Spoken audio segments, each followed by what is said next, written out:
ఏం చేస్తున్నావురా? బుక్ ఇక్కడ ఉండిపోయిందన్నా. తీసుకో. నీకు చాలా బలం ఉంది నాన్నోయ్. కొట్టు. స్కూల్ బెంచ్లో ఎంత గట్టిగా ఉంది నాన్న.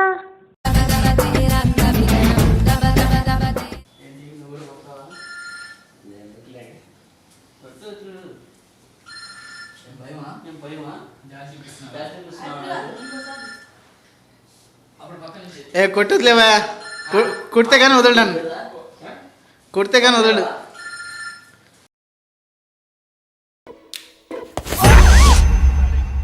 Outfield will be a lot faster now than it was in the morning.